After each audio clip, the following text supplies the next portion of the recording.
Bienvenue à toi et merci d'avoir fait l'acquisition de ce guide PDF complet avec 3 modules de formation. Alors cette vidéo est une vidéo d'introduction. Tu trouveras au travers du reste des autres modules. D'abord et dans un premier temps, la lecture du guide PDF pour qu'il n'y ait pas de confusion. Lorsqu'on regarde un guide PDF, on a des interprétations qui sont pas forcément toujours les bonnes.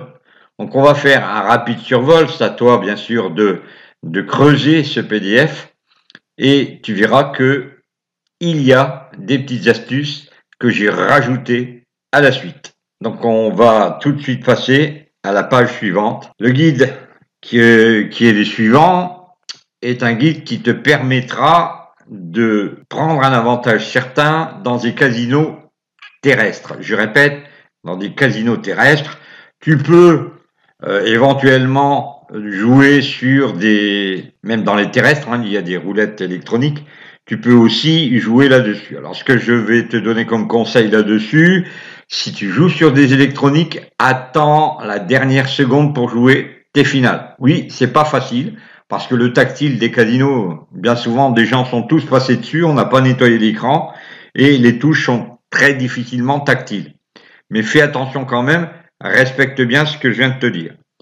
Alors, ce module, ce PDF a pour but de te montrer ce qu'on fait dans un casino avec un croupier qui lance une bille dans un cylindre. Alors, regarde bien, il y a donc ici 7 chapitres dans lesquels tu vas pouvoir trouver pas mal d'informations. Donc, on va pas y revenir, je vais te laisser lire, étant donné que ce guide PDF est fait pour la lecture. Alors, au début, dans un premier temps, il faut positionner ton attaque d'une certaine manière. Alors, peut-être que, en reprenant le chapitre, tu vas pouvoir comprendre. La roulette, avec son mystère et son suspense, attire depuis longtemps les joueurs en quête de fortune. Tout le monde le sait. Beaucoup d'appelés, très peu d'élus. Sauf ceux qui ont, bien sûr, la subtilité de prendre un guide PDF et de se former avec des modules. C'est le plus important. Alors, en chapitre 2, pour devenir un maître de la méthode d'attaque sur les finales en forme, il est essentiel de comprendre les signaux d'attaque et d'apprendre à les repérer avec précision. Chapitre 3, progression et mise. Maintenant que vous avez compris les signaux d'attaque, voilà, on va avancer, et tu verras que ce que j'explique ici semble pour l'instant un peu confus pour toi, mais tu verras que avec cette vidéo, plus les autres vidéos d'attaque en jeu sur, bien sûr, des roulettes qui sont sur des ordinateurs, je ne peux pas faire autrement, si ce n'est que de te faire un coaching dans une salle de casino terrestre. Donc ça, ici, tu vois que on va pouvoir avancer dans les chapitres et travailler sur le vif du sujet, c'est-à-dire la pratique. La pratique, il n'y a que cela de vrai.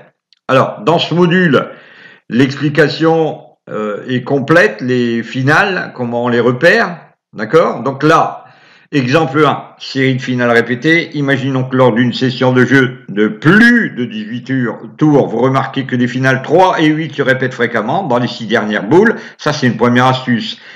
Dans les 6 dernières boules tirées, ça veut dire quoi? Ça veut dire que tu as laissé passer 18 tours et que dans tes 6 derniers tours, tu as pu repérer que le 3 et le 8, il est très souvent là. C'est-à-dire les deux finales, elles sont là. Par exemple, tu vois le 3.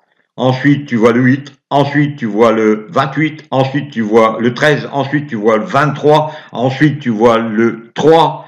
Et tu vois, ça, c'est la preuve que ces finales sont chaudes, c'est-à-dire qu'on pourra les rejouer. Exemple 2, changement de schéma. Donc, tu peux aussi, au cours de la partie, t'apercevoir que ça va n'importe où. C'est-à-dire que tu as des finales, tu n'arrives pas à cerner les finales. Et là, il faut faire très attention et t'arrêter et revenir à une autre fois, donc dans un casino terrestre. C'est pas facile, c'est vrai que tu fais quelquefois 10, 15, 20, 30 kilomètres, mais il faut t'apercevoir que si tu es sur une table et que tu vois ça sur une table, eh ben, tu changes de table, il n'y a pas qu'une seule table dans un casino. On va avancer, je te laisse la lecture. Si tu as besoin de me poser des questions, n'hésite pas, je te répondrai par mail. Alors, comment on gère le capital? Très simple. Moi, j'avais recommandé 150 €. 150 € sur un casino virtuel, bien entendu. Si tu vas dans un casino, par exemple, en réel, avec des pièces de 1 € ou de 2 € sur les finales, rappelle-toi, le capital va gonfler. Il vaut mieux aller dans un casino avec 300 € ou 400 € d'avance plutôt que d'y aller avec 50 € et d'avoir des gouttes plus grosses que le poing sur le front quand les finales ne sortent pas. D'accord? Donc tu verras par la suite dans le module que je vais te donner beaucoup d'astuces. Alors cette vidéo n'a que n'est qu'un préambule pour t'aider à savoir déterminer des finales, et je vais te retrouver dans le module qui est lié à l'entrée en matière sur un casino en réel. Donc on va vite faire le tour, tu vois, là tu n'as pas besoin d'aller plus loin que ça dans cette vidéo, dans la mesure où on n'est pas sur ce principe, c'est juste une vidéo d'entrée en matière. Donc je te donne rendez-vous dans ce premier module vidéo complet, dans lequel on va travailler les finales et le positionnement des finales, d'accord? Donc désolé le bruit sur la table, c'est moi qui frappe avec ma main. Donc ça c'est pour essayer d'insister et de bien te faire comprendre que le jeu dans un casino, quel qu'il soit, eh bien ce jeu mérite un travail acharné. Alors, je te donne des nouvelles du logiciel que j'ai promis au travers de ce guide PDF. Eh bien, le logiciel, ce n'est pas celui qui est offert. C'en est un autre, un logiciel qui est beaucoup plus pointu. D'accord? Donc, on va aller sur ce système à la fin du troisième module. Allez, à tout de suite!